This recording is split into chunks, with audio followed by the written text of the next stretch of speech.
नमस्कार। आइए आज आपको फिर एक नई कहानी सुनाता हूं।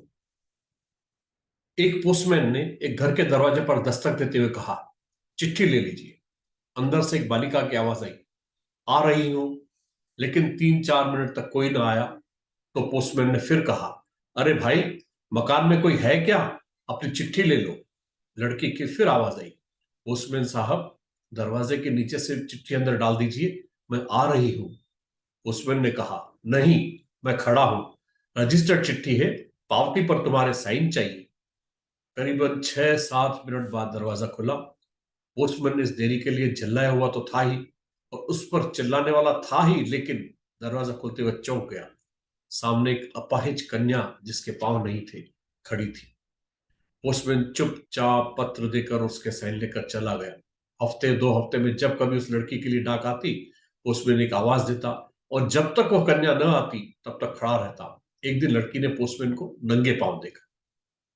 दीपावली नजदीक आ रही थी। उसने सोचा, पोस्टमैन को क्या इनाम दूं। एक दिन जब पोस्टमैन डाक देकर चला गया, तब उस लड़की ने जहां मिट्टी में पोस्टमैन के पांव के निशान बने थे, उन पर कागज रखकर उन पर पांवों का चित्र उतार लिया। अगले दिन उसने अपने यही काम करने वाली बाई से उस नए नाप के जूते मंगवा लिए। दीपावली आई और उसके अगले दिन पोस्टमैन ने गली के सब लोगों से ये तो इनाम मांगा, और सोचा कि अब इस बिटिया से क्या इनाम लेना। पर गली में आया हूं तो उससे मिल ही लूं। उसने दरवाजा खटखटाया। अंदर से आवाज आई, कौन? पोस्टमैन ने उत्तर दिया, पोस्टमैन। बालिका हाथ में गिफ्ट पैक लेकर आई और कहा, अंकल, मेरी तरफ से दीपावली पर आपको यह भेंट है। पोस्टमैन ने कहा, तुम तो मेरी बेटी के समान हो, तुमसे मैं गिफ्ट कैसे लूं? कन्या ने आग्रह किया कि मेरे इस गिफ्ट के लिए मना नहीं करे। ठीक है, कहते हुए पोस्टमैन ने पैकेट ले लिया। बालिका ने कहा, अंकल, इस पैकेट को घर ले जाकर खोलना। घर जाकर जब उसने पैकेट खोला तो विस्मित रह गया, क्योंकि उसमें एक जोड़ी जूते थे। उसकी आंखें भर आई। अगले दिन वो ऑफिस पहुंचा और पोस्ट मास्टर को उसने सारी कहानी कह सुनाई। उसका मन कहता था कि अब मैं वहां गली में कैसे जाऊंगा, क्योंकि उस बिटिया ने तो मुझे नंगे पैर वाले को जूते दे दिए, लेकिन मैं उसे पांव कैसे दे पाऊंगा।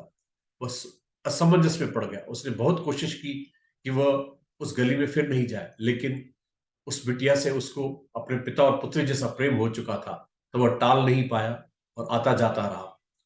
संवेदनशीलता उसमें बहुत थी, और वह उस बिटिया के लिए हमेशा सोचा करता था कि मैं उसके लिए क्या कर सकता हूं। लेकिन वह स्थिति ऐसी थी कि वह शायद कुछ भी नहीं कर सकता था।